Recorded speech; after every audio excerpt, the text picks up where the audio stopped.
What's up, folks? Back with another reaction, back with some more U2, and we're back to conclude the 1991 album Achtung Baby. Once again, shout out to all the folks who've been part of the U2 journey, whether you've been here for multiple albums or joined more recently. But the last track on Achtung Baby is Love Is Blindness.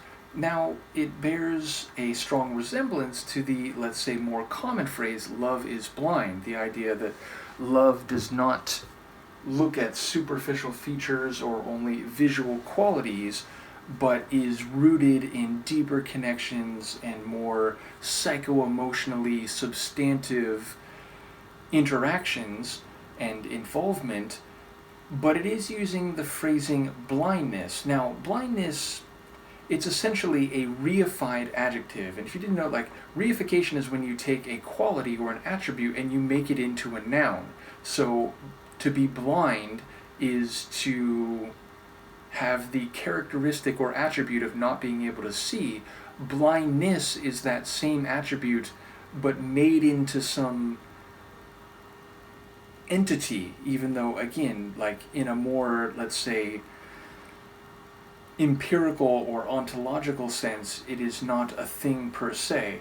So I don't know if there's any distinction in the meaning. Love is blind, love is blindness. It feels like they're roughly making the same statement, but the alternative phrasing did stand out to me when I looked at this. So yeah, I wonder whether this will be a straightaway sentiment along the lines of the more typical phrase, or whether there is something unique and distinct happening here. I will try to follow what I can lyrically. Let's hear it. This is U2, and the song is Love Is Blindness, the final tune on their 1991 album Achtung Baby.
tune.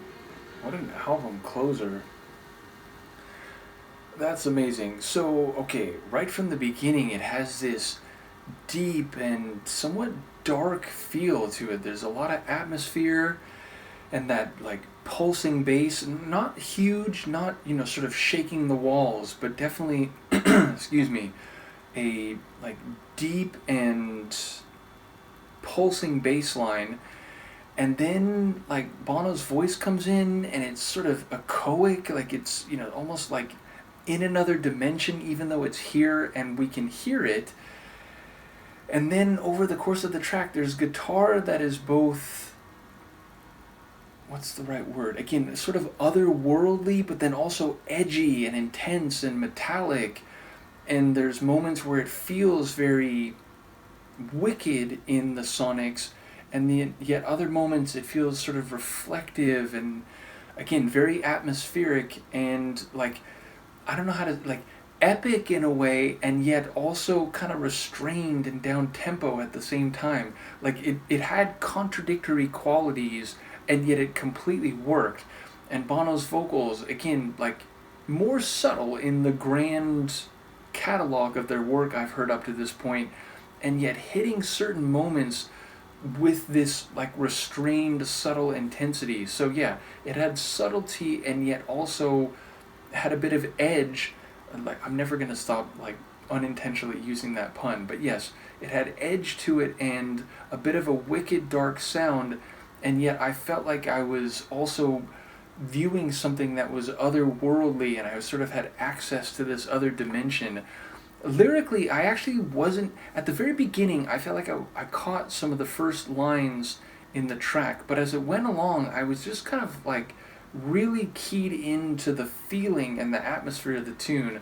So I actually heard him say "Love is blind," I think, at first, and then eventually he did say "Love is blindness" as well. But yeah, it's something about like all of his life, so it feels like, he might be drawing on his experiences and his understandings built up over time. So there's like an eminently human quality to that, and yet again, it felt like maybe there's a more incidental or narrative specific feeling being articulated here. So yeah, I look forward to hearing people comment on the lyrics. That was the one element that by the end like just kind of washed over me. But yeah, the sonics were really engaging, like this echoic, otherworldly quality. I enjoy the way it sort of faded into the distance, and again, sounding very different from their first few albums, and in that regard, a perfect capstone to this album, even if, again, there's been continuity here. It's not like, there was no moment on this album where it's like, oh, I wouldn't even, or it's not like there was a moment on this album where it's like, wow, I would never even know this was U2. There were certainly aspects of this where it's like, again, Bono's voice being the most obvious example, but Edge's guitar and, certain, like, sequences of melody where it's like, okay, like, if you heard earlier U2 albums, you'd have a sense for who this was, and yet definitely this album was a step in a very different direction. So yeah, I mean, shout out to Izzy. He mentioned that in advance, that this was definitely a turning point for the band. So I absolutely felt that. In the moment, I'm forgetting what the next album is. I'll make sure I can have access to it. I mean, shout out to Adam, who shared a lot of the YouTube material. I haven't been in touch with him lately, and I don't have access to the drive. But ultimately, I'll see if I can get in touch with him. And ultimately, I found this album online without having to, get it from him. So ultimately, I think we will be good for the next album, by hook or by crook, so to speak. Let me know what you think here, and Luca and I will see you next time. Peace.